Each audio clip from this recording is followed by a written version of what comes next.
rankings if you offer to people and they don't accept you. So there's some interesting questions there. So that's not about somebody learning really, but affecting the whole system. Chatbot tutors, so automated tutors that can try to answer questions for a student to kind of scale the teacher up, uh, because there are, a lot more students than teacher, and if you can take that instructor's time and free it up, they can spend it on other things. Also, then students, if this is their homework buddy, can ask questions at 2 a.m. when the teacher just doesn't, want to be available. Emotion and affect detection, both online and in some classrooms in China, uh, looking for joy and engagement based on students' facial expressions or their voice. You can imagine different ways that can be used. It could be, is this student paying attention? Should we intervene with the student? Or is this teacher compelling attention from their students? Are they causing them to be engaged? And should we use that to evaluate teachers? Algorithms are also being used. There are US court cases about them, evaluating teachers, uh, using various factors. How should we decide? Which we do anyway. We evaluate teachers and children, but some of it's getting automated now, with algorithms and AI in ways that it wasn't. Automatic grading. So as an instructor, uh, when you're grading, I don't know that I've ever met a colleague who loved grading. I definitely don't. And so if you can automate that, which multiple choice exams are great for that, you know, the low tech way to do that. And then there are ways to, run those through machines. But now also there's AI being used to try to automate essays, um, and try to give feedback on essays. So you could use it either for evaluation or for the feedback for someone improving, which isn't quite the same use. Um, there's also on the infrastructure, even things like predicting maintenance needs and failures for the bus fleet for the district. All right, so now you've got some ideas of all of what's happening right now. Uh, it has not yet reached its promise of relieving teachers of all grading and evaluation they would not like to do, so that they could either have more time to do things that they did want to do at work or do things they wanted to do at home instead of grading all night. But what have we gotten really good at? Let's look at education more broadly. Let's talk about libraries. Let's talk about your laptop or your phone, your connection to the internet, and Google. Where do you go now when you want to find something? What is the first thing that you do? You use AI on a search engine. You use AI on recommendation systems to get information. So the already achieved ability of AI to create access and to control access and to drive us to certain things, for information is enormous. Scaling education is one of the biggest hopes for AI in education, that you can remove barriers of geography, but you can do a lot more than that.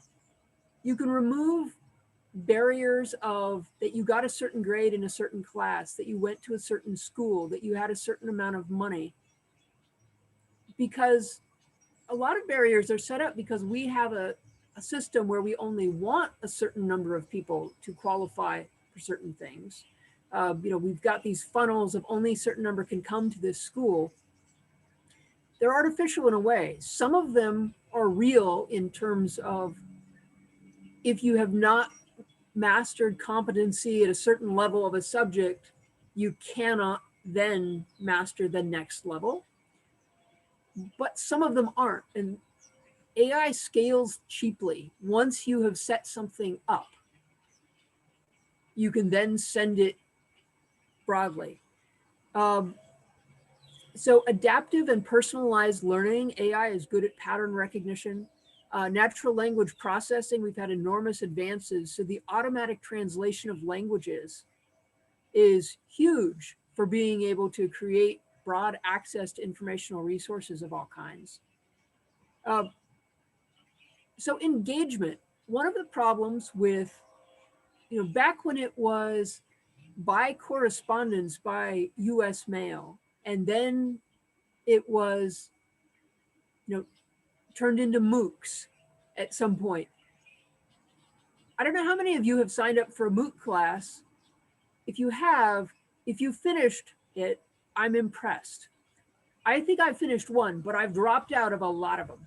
Uh, However, there have been enormous amounts of the best and brightest computer engineers in the US and beyond working on engagement. How many times can they get you to click a thing?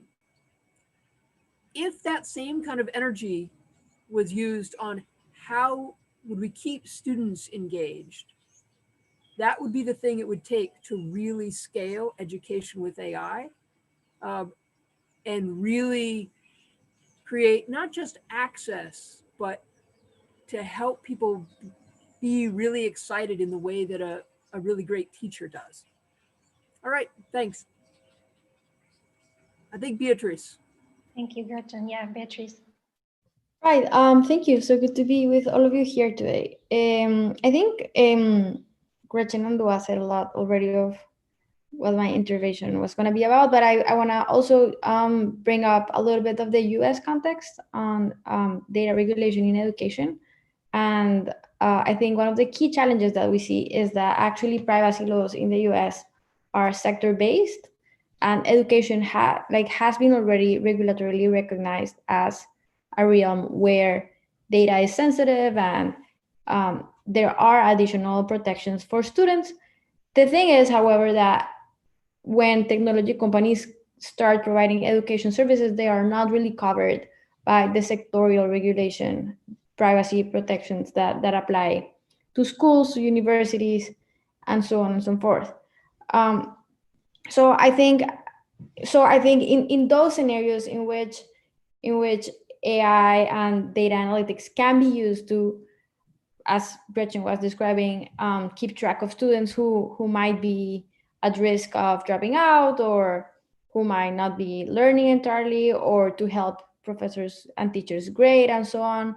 The privacy risk there is that these companies are not covered by those regulations and extra protections, and thus there is a risk, an unproven one maybe, that the type of consequences for liberty and freedom that Nick was talking about might materialize in a way, because there are very little controls to what happens to information downstream. So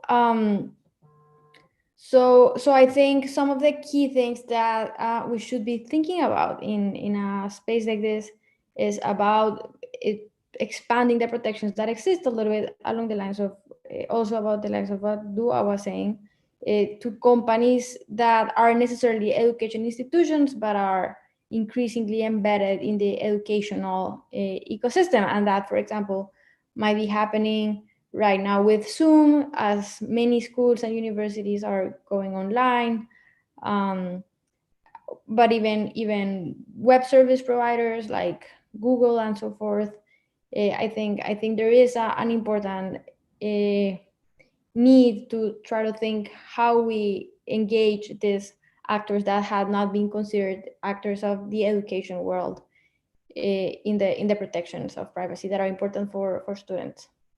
And yeah, that was what I wanted to say.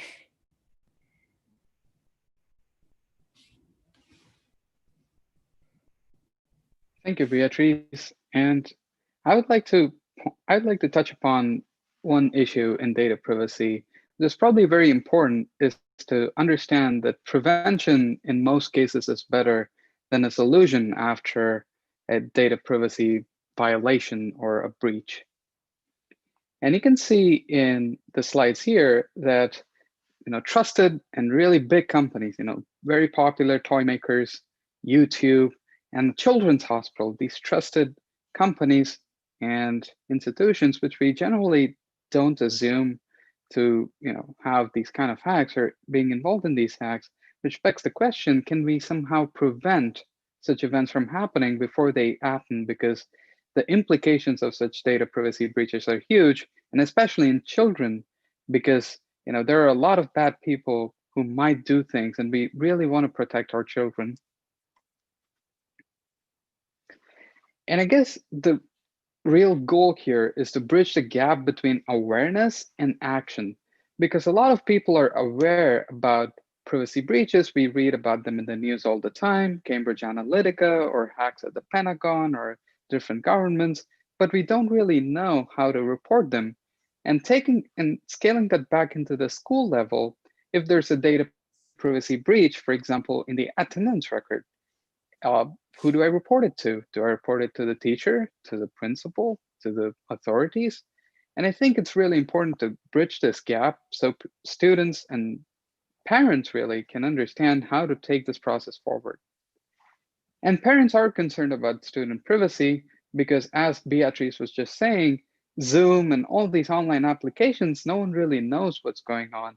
And there's a very famous article about Zoom earlier this year, which pointed out that Zoom had very critical security flaws, and which they proceeded to fix. But if these well-capitalized companies have these problems, we're trusting our children's education on some lesser used apps, and we need to shift our focus to try and understand what they actually do with respect to privacy. And another important thing, probably Nick touched on, was that we need to balance utility and privacy. And with the recent COVID-19 pandemic, we've seen the advent of contact tracing apps. And while they are created with extremely good intent, we've also seen instances where the records were open to the public or they had security flaws. And a small notion of that could be seen in these different news snippets from across the world, where things are seemingly created in very good intent, but the implications are huge. As you can see, a teacher creating a national database or tools being developed to track the pandemic. It's really important to track what's really going on behind the scenes so we can try and prevent an event of a future privacy breach.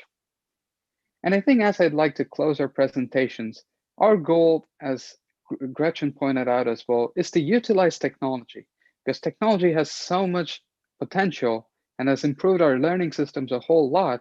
And we don't want to leave the benefits of technology, but at the same time, we don't want to have a big brother watching over us and who can track whatever we've done in our past lives. And I think the goal is to have safer classrooms without fear of big brother, while still utilizing the benefits of technology. Back to Willy. Thank you so much, Bertram.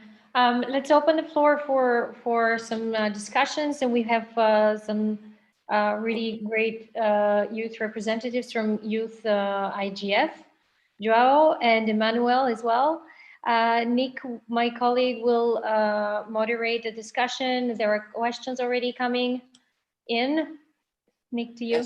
Yes, we've got two questions so far from Jose Antonio and Lilian, but I think first we want to give an opportunity to João and to Emmanuel to give us any brief comments you have as representatives of Youth IGF, whichever of you wants to go first, João or Emmanuel.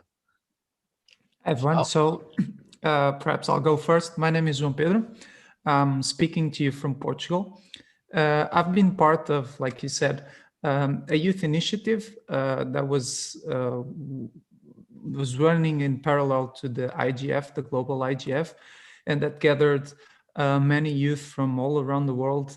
And we produced some specific messages on topics of interest of youth.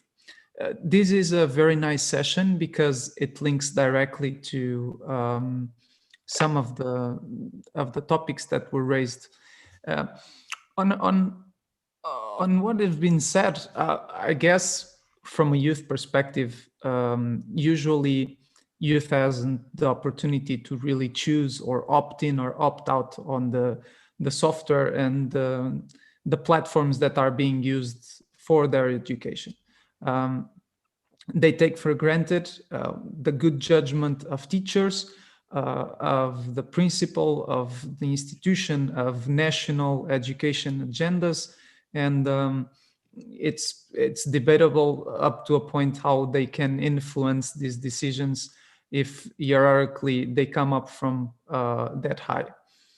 A point I would like to share with you is a specific situation where AI data can be a little bit damaging to youth. And I speak on a personal capacity. I've done exams through in this new era, in this online virtual reality, and there's this software called proctoring, and it's basically a software that you run on your computer, and while you take the exam, it assures the teacher that you're not consulting Google or navigating on your PDFs with notes and try to get the solution without being from your mind.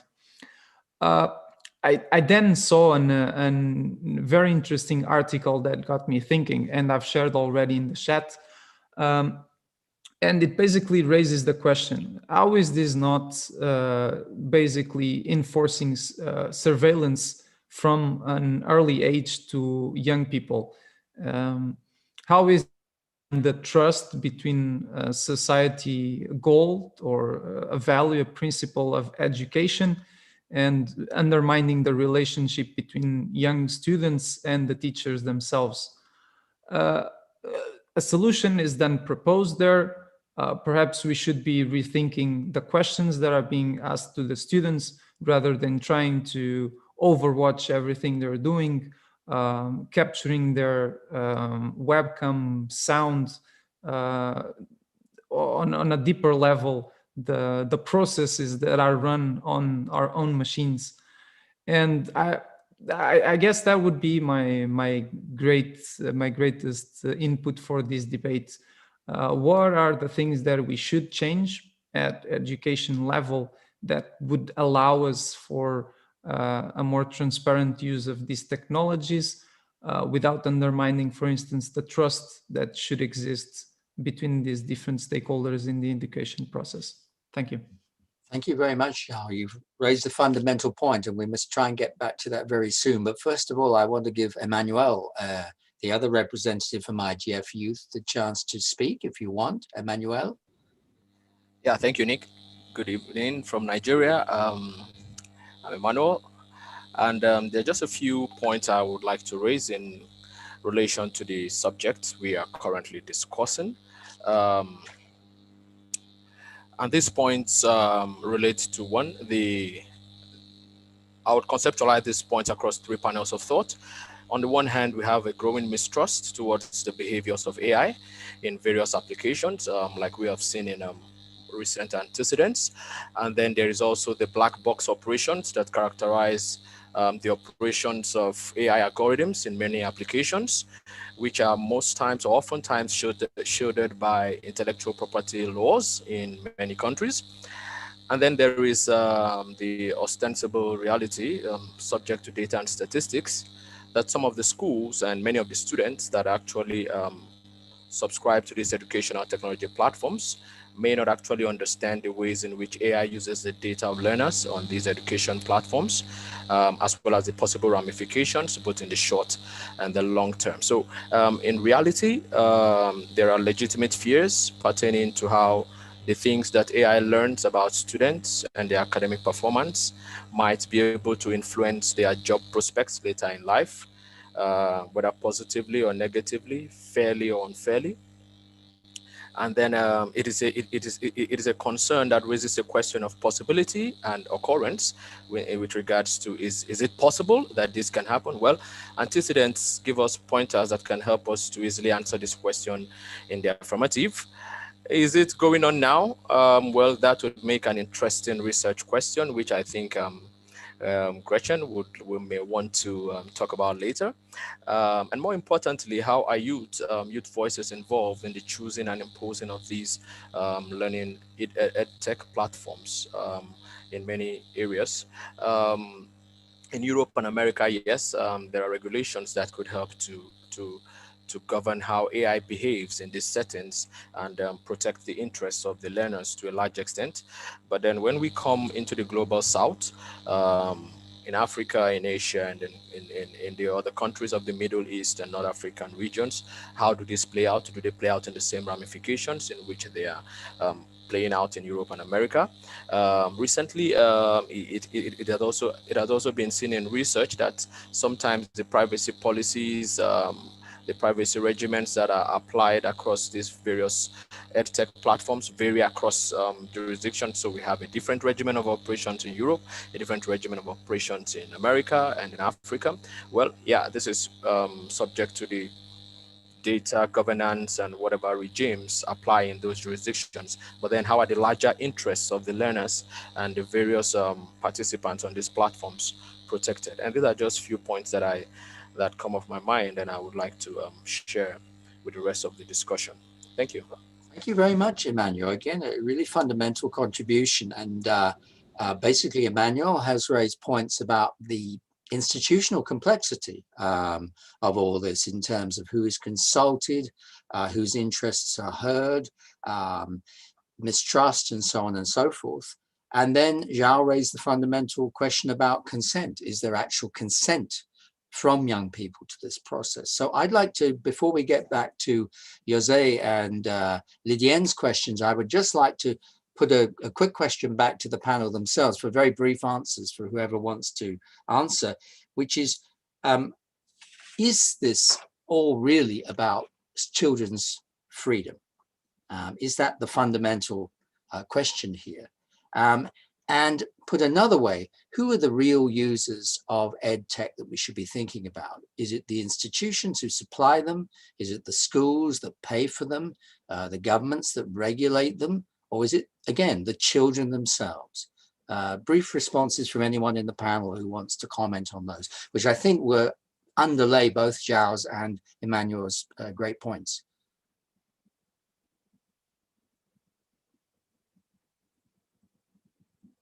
Beatrice, you want to come back? Yeah, I think to your question, I just want to add a bit of complexity, I guess. So I think we see several layers of users and this depends per application. And we also see several, I think there are varying distributive effects that also change per user. So just let me give an example.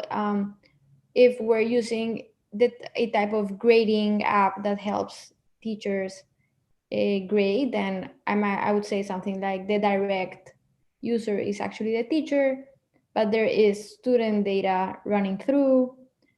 This might be most likely being paid by an educational institution, and how it affects different like those different actors, it also varies. So for example, it might be helping teachers focus on planning the classes instead of grading, or it might not. It might be really hard to manage the software and teachers are not really being helped by it. It might be helping students get some form of fair assessment, but it may not. It depends on the underlying data, premises, so on and so forth. And what the incentives are for the school often depends also on what type of governmental money there might be for hiring this software. So I think something that we can't, like that we shouldn't ignore in these conversations are what are the incentives in place. And I think you see many schools in cash-strapped districts or so forth that see an opportunity in federal funds for adapting this institution to attract money to the school, attract attention. Which is why my personal interest lies a little bit on trying to avoid the main damages, right? So okay, so we don't want students' data to go outside of the school, for example, regardless of whether it is a private provider. I would argue at least data that can be de-identified. We might want to make sure that there are some form of impact assessments or transparency mechanisms to ensure that the technologies aren't biased or aren't misapplied or so on. But I think what my point was rather that I think it's important to add some complexity to who do it. Like there are many layers of users, there are many layers of advantages and disadvantages, and there are many layers of risks. Okay, so it's complex, but does anyone on the panel want to quickly say something about freedom? That may or may not be fundamental here, because we're going to have 3 questions quickly. So just briefly, before we get back to the 3 questions we have. Feli, I think you. I actually wanted to build on Beatrice, because the complexity is that sense of urgency that's created, and usually the idea of like I said in the beginning, there is first of all we're lumping technologies, benefits, and risks somehow when we're not really clarifying. Are we talking about a school where there isn't even teachers, or there isn't even the building of school, or there isn't the ratio between teacher and student is 1 to 100 or 1 to 60? Are we really talking about an area where there's lack of connectivity, really lack of resources in local languages, or are we talking about in an area where there's or are we talking about users or students and learning environments where there's already a structure, a learning and teaching structure in place? So there's always that lack of clarity when we're discussing, and the sense of urgency at the same time. So suddenly there's the notion of that we need to automate the process of, for example, getting the attendance for children, which suddenly is again more data being generated. And do we really need to automate this kind of process? What is the sense of why is that sense of urgency created? And like Zhao, for example, said about the proctoring systems, is this really the necessity? How necessary is this? Is it imposed by the teacher? Is it agreed upon by the school? Who is imposing these technologies? And again, where is the in that sense, then definitely the student is not the user, is not the user of the applications.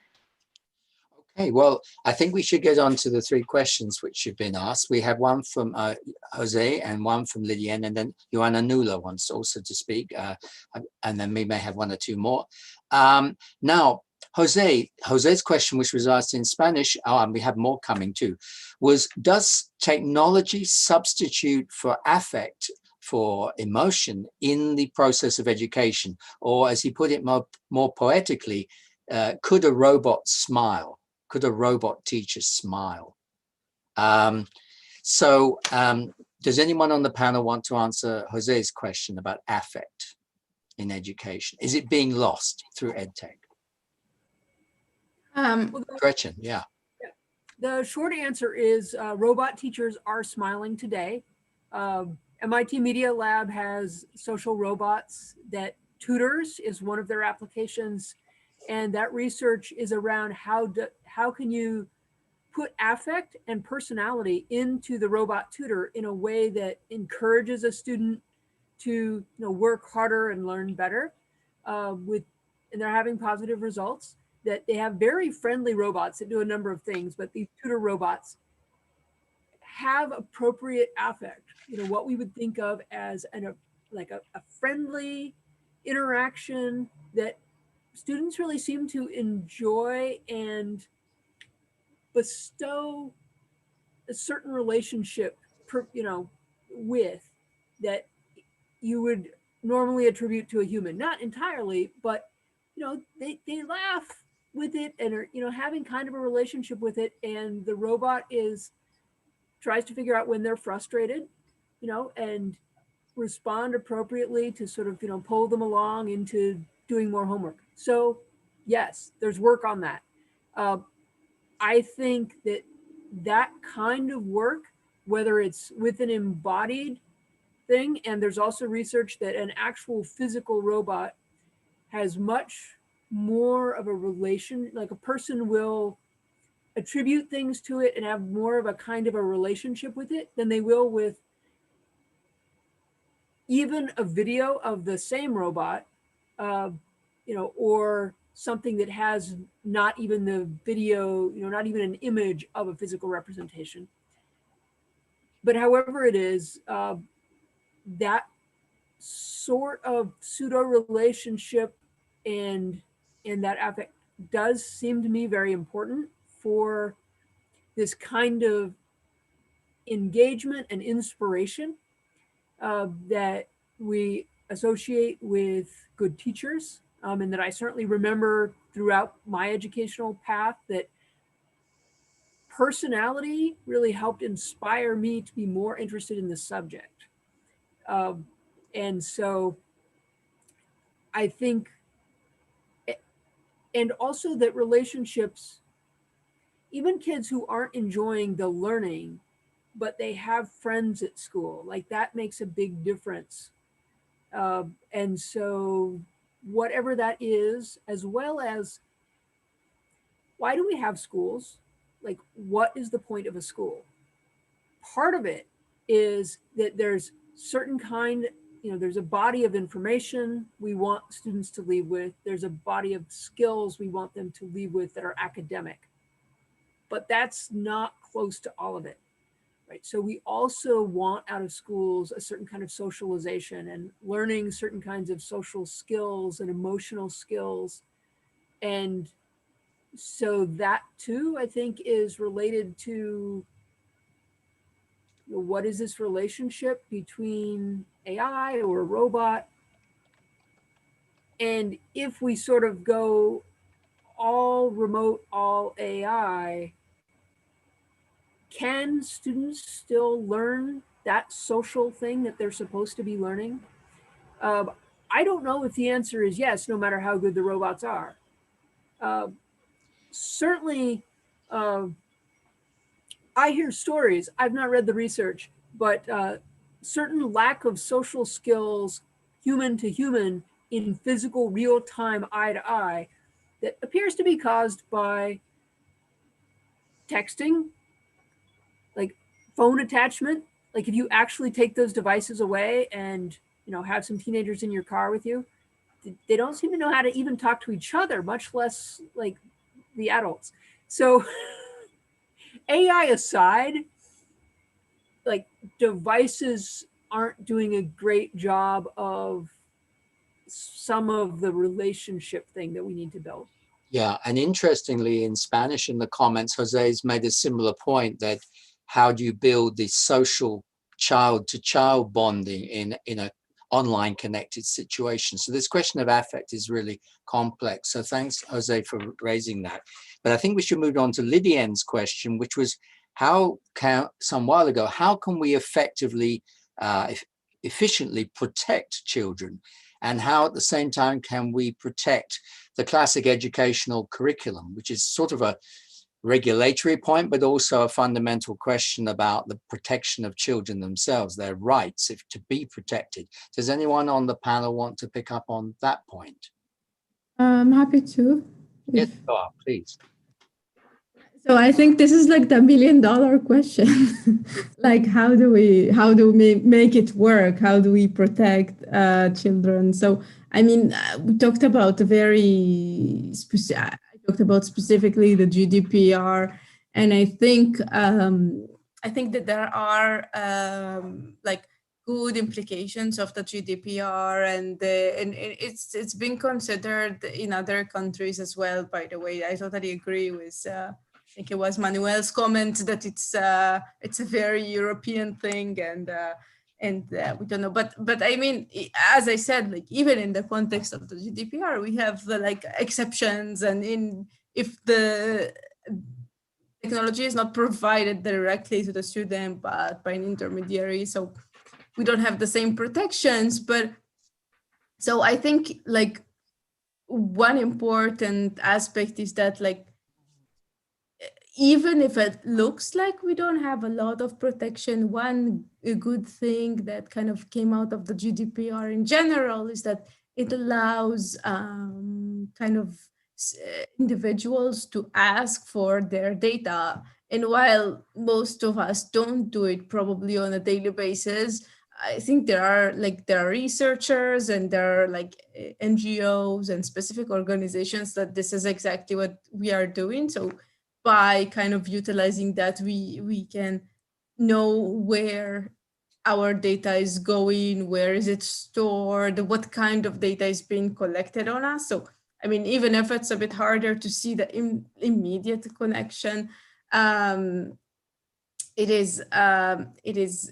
has like a broader implications. And I think awareness is perhaps even the most, like the first, before we talk about actual.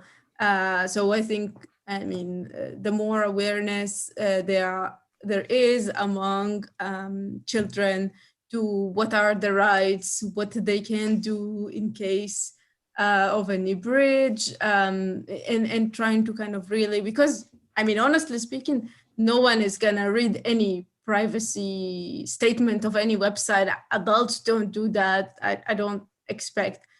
So I think like trying to find ways to talk about this subject in workshops like that, in schools, to be aware that it's possible to say no. That's probably, I think, the first step the first step of protection, I guess. Okay, thank you, Doha. Officially, we have 5 minutes left, but we're allowed to go on a little bit later because this is the last session of the day. But in case anyone has to leave in 5 minutes, I'm going to take 3 points next and put them to the panel.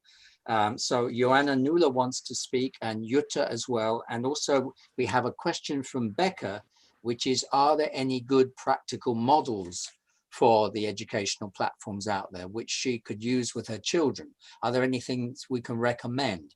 But so if the panel could bear in mind Becca's question, but also Joanna Nula, do you want to briefly make your point, and then I'll go to Jutta? Yes, thank you, Nick. Thank you very much. I want to thank all of the contributors so far. I already have like 5 pages of notes I can write a paper with. They have been all invaluable. And it was a multi-perspective, panel, I would say. So I want to follow up on Gretchen's point around how does AI enable us to do this social thing in education? And the reason is that alienation, the idea of alienation, is at the crux of criticism against the traditional paradigm of education. And so I'm kind of trying to bring everything together. And so I feel that with in these new circumstances, we have a new form of alienation emerging. And just in case not everyone is an education expert or whatever, usually we speak alienation between students and teachers, the school and the external realities, and so on.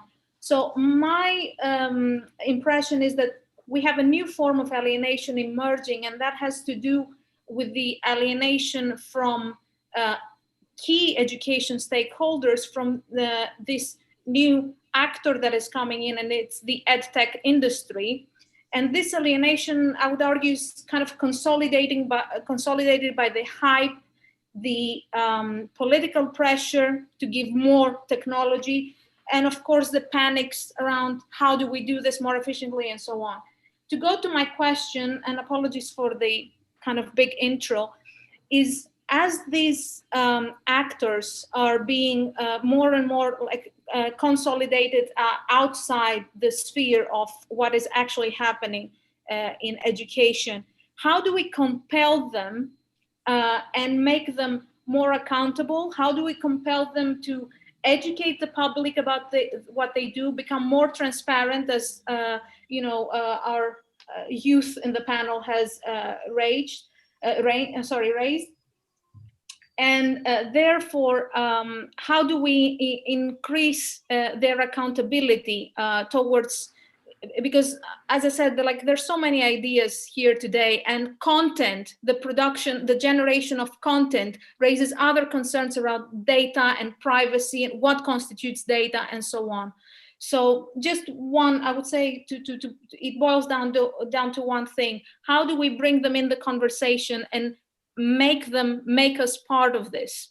Okay, well, that's a big and large question, but I want So Jutta sorry, also Nick. to have a chance to pose her question, and then we'll go back to the panel. Jutta. Yes, I have two things to say. The first thing is to pick up on what Doha said on the GDPR, that we have to have in mind that the GDPR is the first data protection regulation that has made that age differentiation and put children on spot that they need more protection.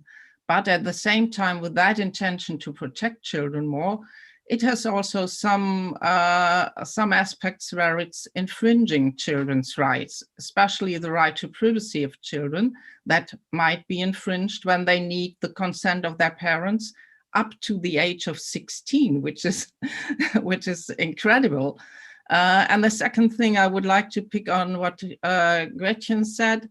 I do think the best protection that we can provide for children now is doing more research. And we are in the situation that with the pandemic and in so many countries of the world, children are now in the situation of online education and online learning. We have a databases for more research on how that affects their learning processes. We will learn how their social interaction is affected by this type of education with not being with their classmates in school. And we will also collect data on how they perform in the future. So, and to protect them more, I do think we do need to do more research in this regard, and we could make use and benefit from the database that we can gain now during the pandemic situation. Thank you. Okay, thank you very much, Jutta. So does anyone on the panel, apart from me, want to comment on Jutta's points there of complexity? Becca's question, are there any good models for EdTech that we should be recommending? And Joanna's big point about how is EdTech made accountable? Who wants to pick up on that? We have time, I think, because we're allowed to go over since this is the last panel of the day. So, but not too long. Yes. Who wants to go? Really?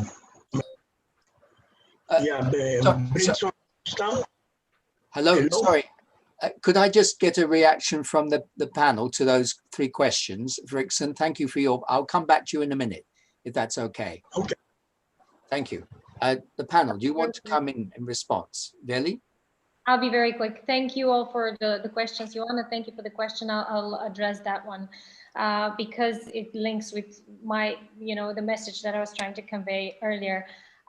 Since so I just touched upon the economic the economic question of who finances education. So these are governments and families. They have the responsibility. They should have the upper hand.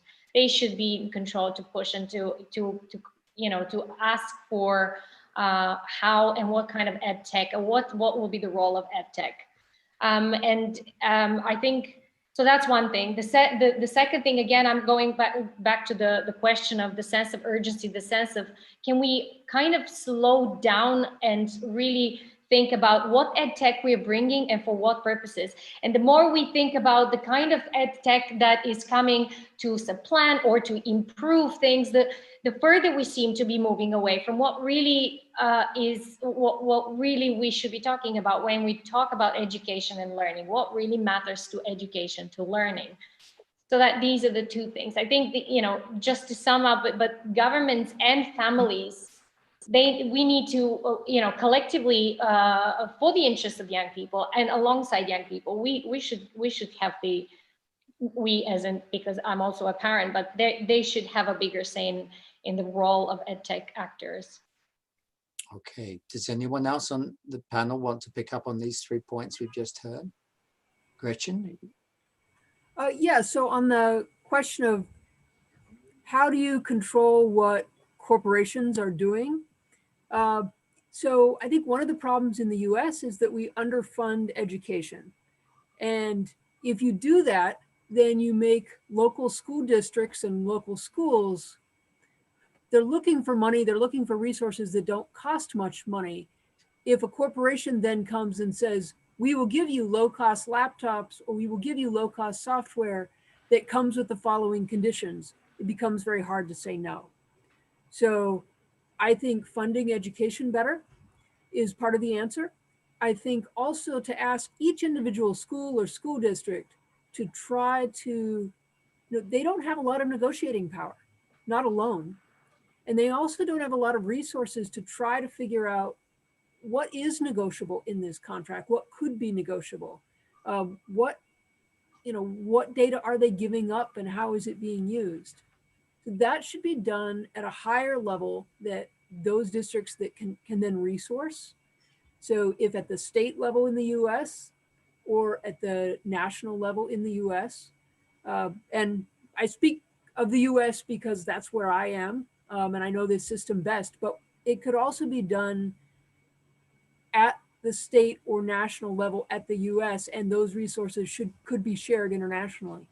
Yeah. The education resources of, we've evaluated this product, and here's a checklist of what any school could be asking about. And here's, in the US, we have, with elections, we'll have, when there's something up for people to vote on, there's often a paragraph written that summarizes it, that tries to be neutral about the summary. And so that kind of idea could be done in a way that you wouldn't be asking each school, or certainly not each parent, to try to do. Yes, and actually that point has been made in the chat by D. Gordon, who argues that we should slow this down and that we should be putting more money into local systems of managing education online, which draw on precisely that sort of civic knowledge you're talking about. But Vrikson wanted to make an intervention. If he is still there, I can't see that right now. He seems to have just gone. Vrikson, do you want to make the point you were going to make? Can you hear me? I think he's gone. He's still on the call, but I can't see. I can see him, yeah. I can't send him a message. So I think we are coming to the end of the time. Unless anyone else has an urgent question. As I said, Vrikson, if you do want to speak, now's the chance. Or does anyone on the panel have any final comments to wrap things up? Vrikson? Yes, we can hear you now. Please make your contribution. Yeah, I just came out of I don't know, second or third disconnection. I am briefly for the Reston Acosta Civil Society Gurulac Region, Venezuela. I was reading the chat, but now Zoom has a problem that when you disconnect, it deletes the chat. But I saw a couple of and I would like to comment on that. The first question I saw is how do, I think Lian or something like that, how do we deal with the problem of how do we teach children digital education? I say it's very difficult. It's very difficult, but we have to manage two areas, education and ethics. We have to mix education with ethics, because between education and ethics, we can get the children to have a safety online and protect themselves. And I read another question, I think it was from Becca, asking if there are any institution doing things right or whatever. Well, I am now almost finishing my thesis on PhD on educational sciences, and I am trying to look worldwide, but haven't found any institution that they have the right solution. I don't think there is a right solution. I do think that many institutions and people.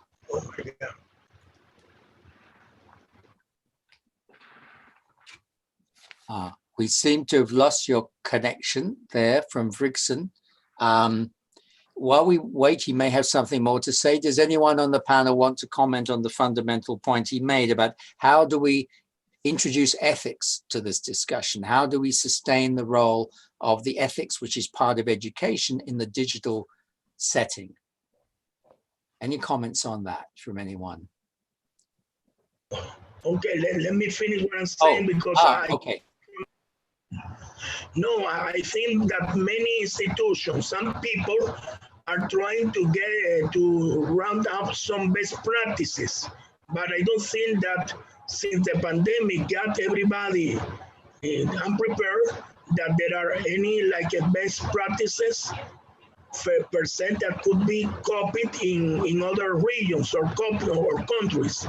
Right now, there isn't anything like that. And about what Jose asked and re-asked in Spanish, yes, I tell him, yes, children have more stress being online academically, but it's because that before pandemic, they... Well, we keep losing connection with Venezuela there, but we've got the question about education and ethics, and also Vrixen reminded us of Becca's, Lydian's question about, was it Becca's, about can we recommend any good models here? In all the complexity, are there any models that we can recommend? Thank you, Vrixen. I've just summarized your point and I'm putting it back to the panel now. Thank you very much. Any comments, final comments from the panel? It's weird because I have my phone in another meeting with the same router, and my phone hasn't been disconnected. It doesn't move, it's connected. Don't worry, I put your question to the panel and they're going to answer it now. Thank you very much for that. Thank you very much. So any points about education and ethics, or the final point, are there any good models of EdTech out there that we should be sharing and thinking about? Anyone on the panel? Beatrice, you want to come in? Your microphone is off, is on.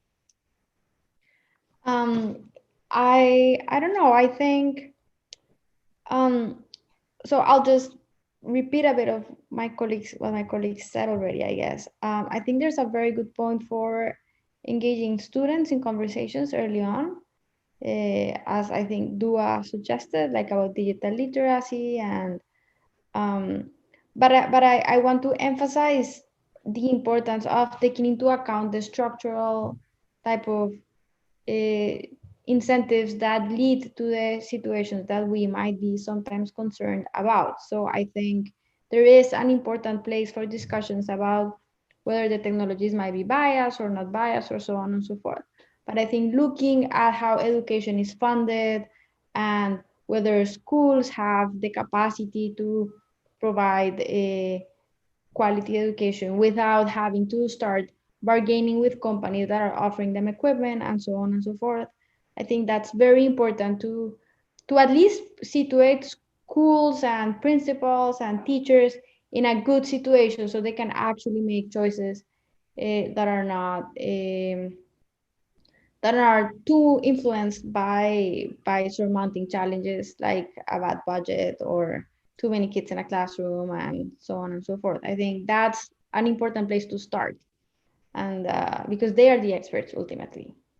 Well, maybe that's a good place to end as well. The idea we need a good context for actually making decisions about this so that all the interests are taken into account, including, of course, the interest of children.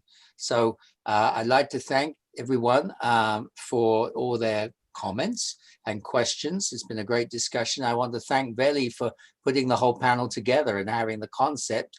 We've all been happy to be part of it. And have a good evening, and thank you for being with us.